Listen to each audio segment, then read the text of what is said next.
Everyone assumes the real cost of starting late is the years you missed. It's not. The real cost is that almost nobody turning 40 knows the actual size of that gap, or the one move built into the tax code that can close a serious chunk of it.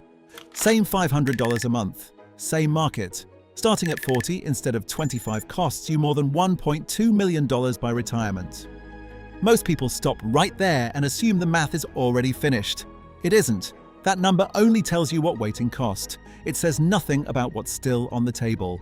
I thought I was going to be able to retire in 13 years.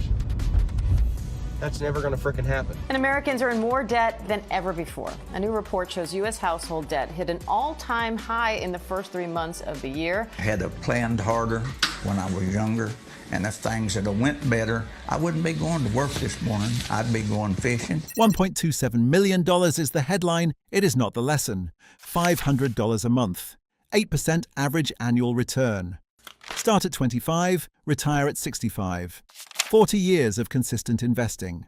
Final balance, approximately $1,745,600.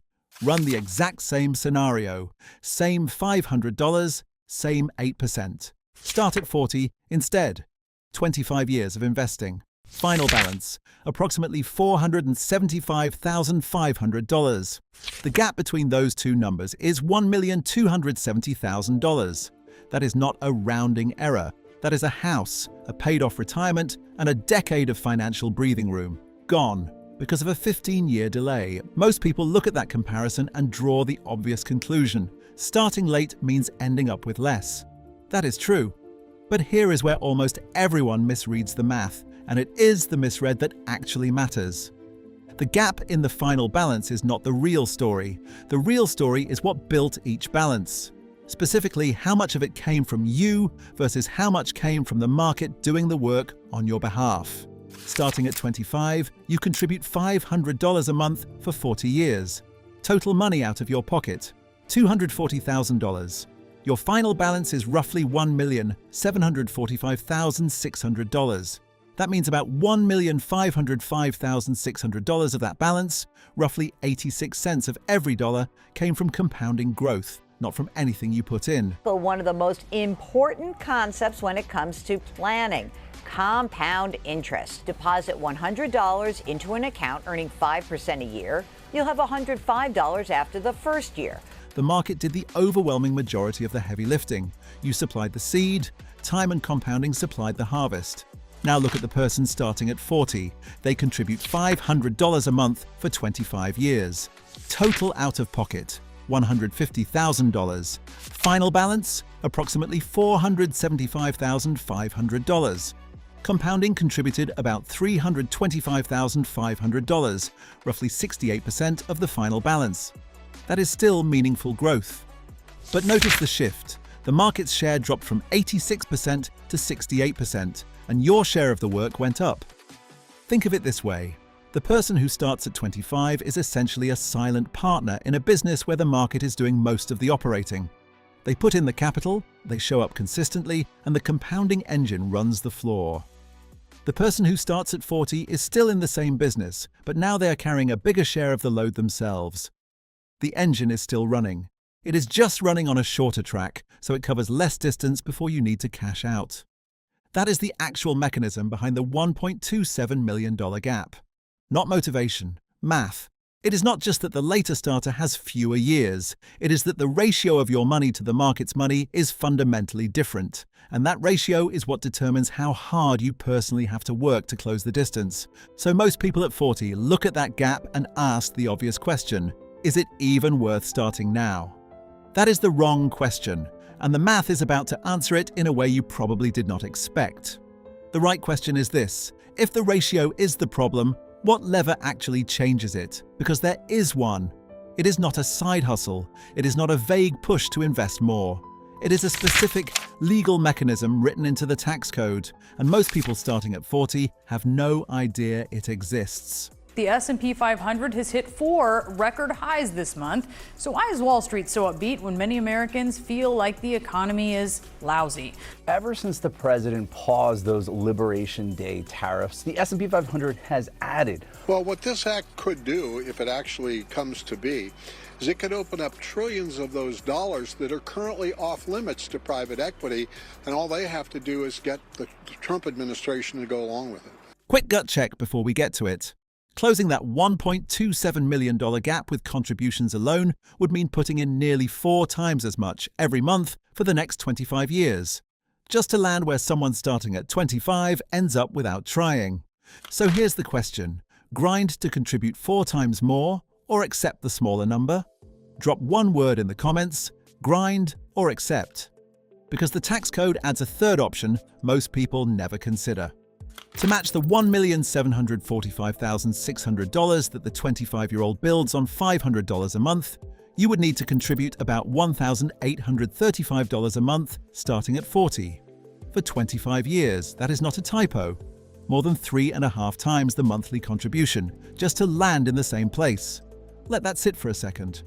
The gap is not just about time, it is about how much of your own paycheck you now have to substitute for the compounding years you no longer have. Most people hear that number and assume the conversation is over. It isn't. There is one part of the tax code built specifically for this situation, and most people at 40 have never looked it up. A tough financial situation for many people. A record number of Americans are tapping into their retirement savings years ahead of schedule. A new executive order by President Trump opens the door for millions of Americans saving for retirement through a 401k. Sign a historic executive order expanding access to high-quality retirement savings accounts for millions of Americans. The IRS built a catch-up contribution system, not a loophole, not fine print. A deliberate structural acknowledgement that later starters need a different set of tools.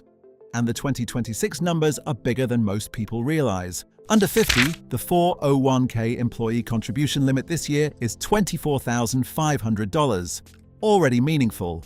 But at 50, you can add an extra $8,000 catch-up on top, bringing your annual 401k ceiling to $32,500. And between ages 60 and 63, there is a higher tier the IRS calls the Super Catch-Up. Instead of $8,000, you can add $11,250, pushing the total to $35,750 in a single year in your 401k alone. That is a real window. For 4 years, the limit jumped specifically to help people who are behind move faster. Now add the IRA layer. The base IRA limit is $7,500 this year. At 50 and older, you can add another $1,100 for $8,600 annually.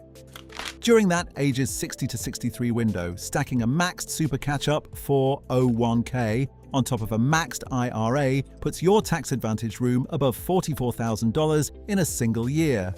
Most people starting at 40 have never seen these numbers laid out. There is one more layer, and it is new for 2026. If you earned $150,000 or more in wages last year, and your plan offers a Roth option, your catch-up contributions now have to go into that Roth account instead of a traditional one. You give up the upfront deduction on that slice, but the growth on it comes out tax-free in retirement. For a higher earner, that is not a penalty, it is a trade, and depending on your tax bracket now versus in retirement, it can land in your favor. The point is, the system flexes based on what you earn. It is not one flat rule. None of this erases the ratio problem. You are still carrying more of the load than the person who started at 25, because the market has less runway to work with. But the catch-up system is the closest thing to a mechanical offset that exists.